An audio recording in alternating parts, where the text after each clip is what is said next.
kind of random.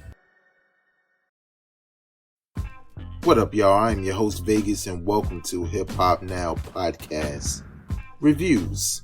Sure, I know the normal podcast isn't back yet, but it's coming very soon.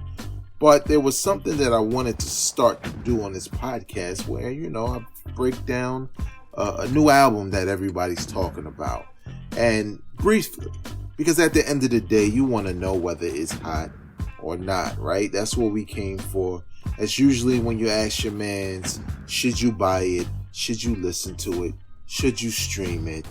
Well, you don't have to do that because Vegas got you. Now, the album I'm reviewing today got a lot of noise on Twitter, kind of a lot of side subtweets and conversations going on.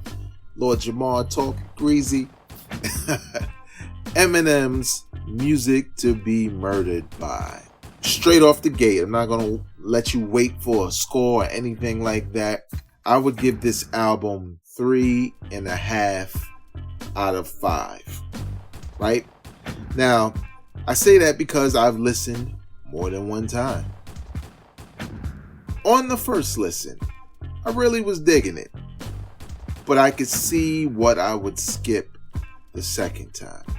And the second time, some songs that I let ride, I skipped.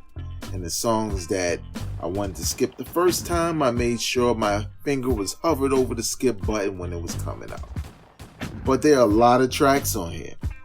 So I cannot say comfortably that this is a whack album, because it is not. I think it's a good album, meaning you're going to like some songs and you're going to dislike some songs. Now, me personally, being a longtime Eminem fan since his debut album, the Slim Shady LP, I am more of a fan of the Slim Shady version of Eminem. Not necessarily the goofy side that you see in the videos, but more so the Music to Murder By side. The whole insane version and the things he said is sometimes it's entertaining to see what he will come up with within a crazy flow. But the album has a ton of tracks. It features a ton of people from Anderson .Paak to basically everybody in Slaughterhouse except Joe Buttons. Royce the 5'9" is on probably my favorite track called Ya Ya. It samples Busta Rhymes. Features Royce the 5'9", Black Thought, Q-Tip, and Denon. I think that's his name. That song is nuts. Young M.A. is on this album. I know you didn't see that coming. And he even has a song with Ed Sheeran, but I really like that record. Now, and Juice WRLD is on here. Rest in peace.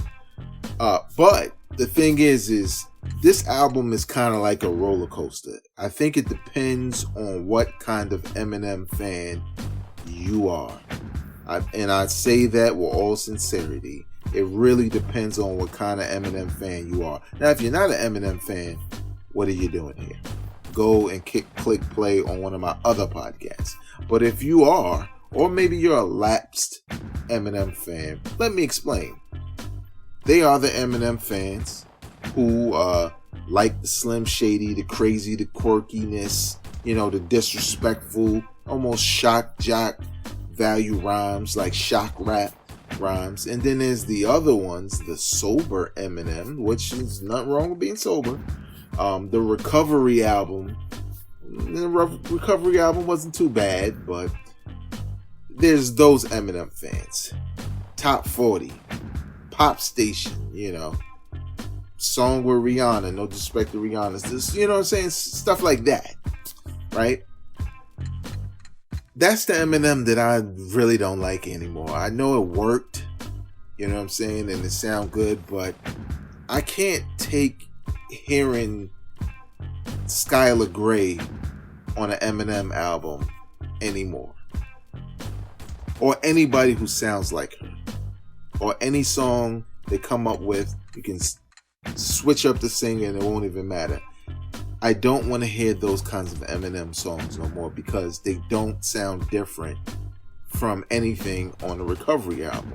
And every album since has tried to tap that well again and again and again, which I understand. Did it because it was successful, but there's nothing different about it. So it becomes a little bit annoying. You hear it in my voice, I'm a little bit annoyed, just a little bit. But nevertheless, my skip button works. And in general, listening to this album, there's a side of me that likes it a little better than Kamikaze because it's really more about making records. So a lot of the records are different. There's a different variety. I think Eminem lyrically is in a lot of ways better than he was on Kamikaze. And I don't mean like lyrical, miracle, whatever, bar king or rap god, if you will. I just mean that he has varied songs on here and his lyrics are good for the songs he has on here. Whereas Kamikaze was more a reaction to people saying his previous album before that, which I forget because I thought it was complete trash, was whack, right? So Kamikaze was more a reaction to critics and it was really angry, and to me it was a little unfocused in some parts and really dope in other parts.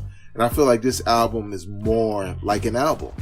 It feels more like a thoughtful project, and it feels like the type of album he should be releasing.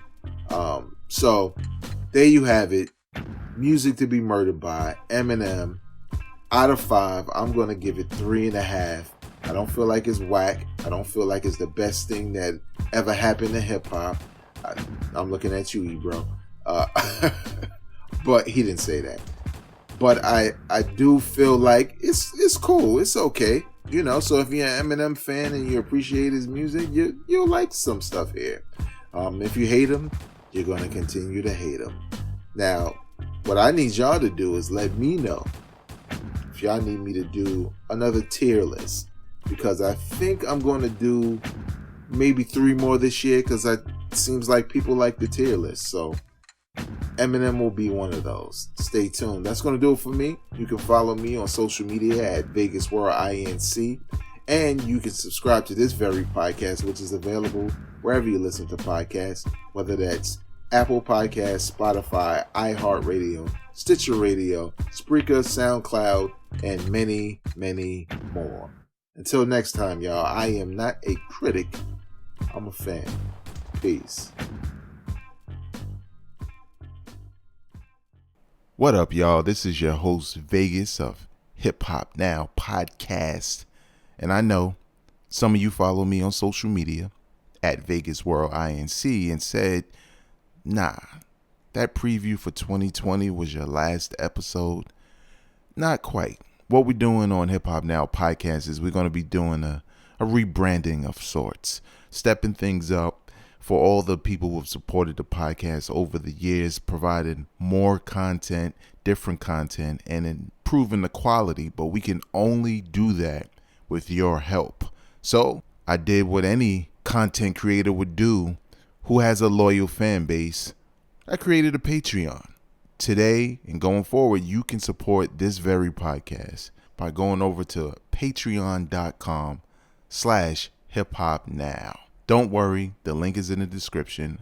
You click it, you go there. There's 3 tiers of ways you can support. You could be a one-time supporter or you can be a monthly supporter. Regardless, we appreciate your support and we will put your dollars into work. And some might say to themselves, well, what does that get me that I'm not already getting from this podcast? Well, if you go there are a number of tiers and perks and things like that, but it can go to equipment. It can go to other production needs. So if you enjoy this podcast and you typically share with other people enjoy this podcast, let's keep it going in 2020 and beyond by visiting patreon.com/hiphopnow. And I'll see you next week with a brand new episode. Peace. Drop it on the random.